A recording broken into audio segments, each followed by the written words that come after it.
Have you ever had a friendship where something just keeps getting lost in translation? Maybe you felt really misunderstood, or maybe you feeling like you're not getting what you need from a relationship. People wrongly assume that the 5 love languages are just for romantic relationships. And I'm here to shatter that assumption. I'd even go as far to say you can apply the 5 love languages to any relationship in your life that you care about, even parent-child relationships.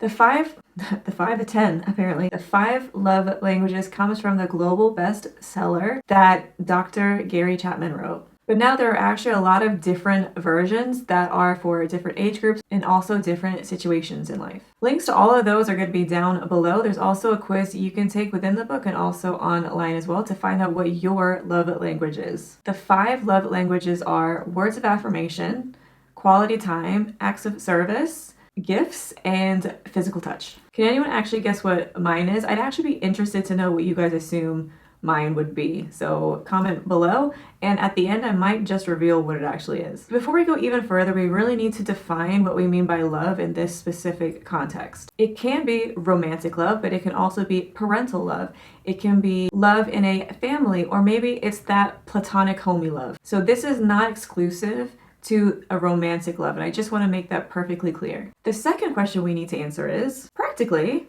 why do I need to know about this book? How is it going to help my life and enrich my relationships? Why should I invest time in learning these 5 love languages? A lot of times we naturally assume that the people we care about want to receive love in the exact same way that we want to receive love. For example, maybe someone you know feels loved by receiving a thoughtful gift, like a pair of Jordans. And that person might think that they need to express their love back in the same way, so therefore buying you a gift to show their love. When in fact, maybe you just want to spend quality time with them. This can bring so much confusion and misunderstanding in any relationship. We have to understand the way we want to receive love can be vastly different to how someone else wants to receive love and care. We also actually usually have a go-to way that we feel comfortable and it's natural to us to show our love and affection. And sometimes you have to realize that that may not be the specific way that someone else wants to receive love from you. And this means we have to get out of our comfort zones and express love, even if it's a platonic love,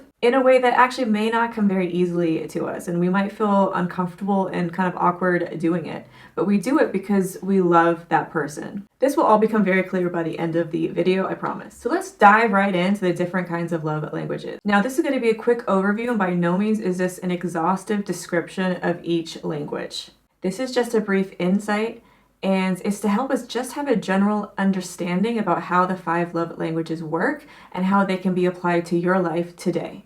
Because that's what we're all about here, is practicality and how can we enrich your life right now. So the first love language is words of affirmation. This is pretty straightforward. People in this group really value verbal or written acknowledgement, compliments, affection, appreciation, encouragement. You might also find they really enjoy DMing you, texting you, because oftentimes they really enjoy going back and rereading conversations. And they'll probably save messages that mean a lot to them. I may or may not do that. On the flip side, however, harsh words and arguments are going to hit this group of people much harder because they actually place so much value in what people say or write to them. The second love language is quality time. People in this group receive the most love by spending quality time with you. They really value people being fully present when they're with them. So don't be constantly reaching for your phone or looking at your phone or being distracted by the TV. Be active in the moment with them. Give them eye contact. They really value being able to see you engaging with them. They also really enjoy meaningful conversations. They also really enjoy sharing hobbies and doing different activities with you. For example, going to an Arsenal game together.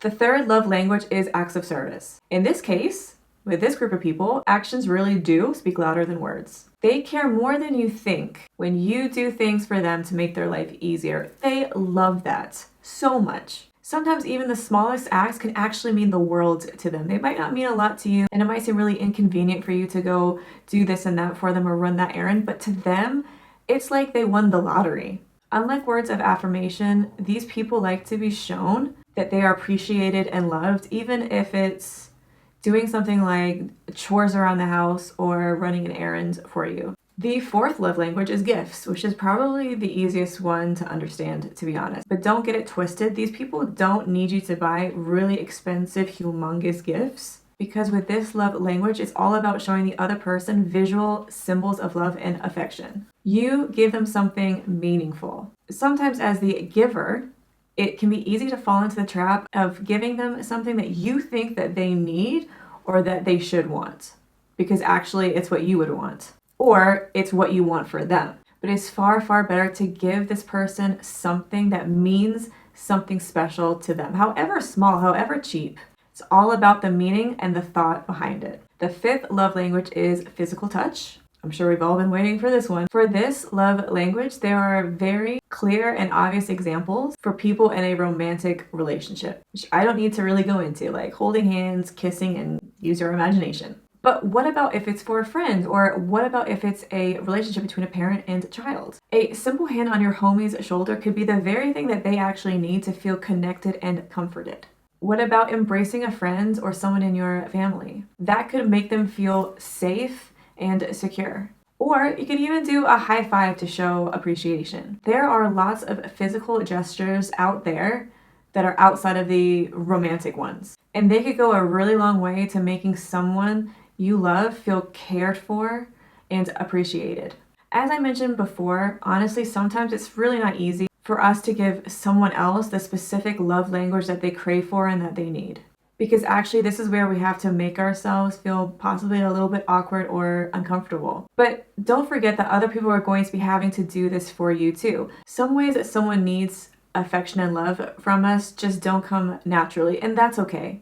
We can work on it. So for example, if your partner or spouse really loves words of affirmation, but you actually find it really hard to verbally express your love for them, that's an area that you are going to have to work on. It takes effort and a decision to do it. Because let's be honest, you also want to feel loved and cared for and have your needs met as well. You're going to have to do the same. If you'd like me to go into more detail of the 5 love languages, then please make sure you comment below and let me know. And if you haven't become a member of our family yet, then make sure you hit the subscribe. And also let me know who you are. I want to get to know you. So without further ado, the moment you have all been waiting for, what is Tori's primary love language?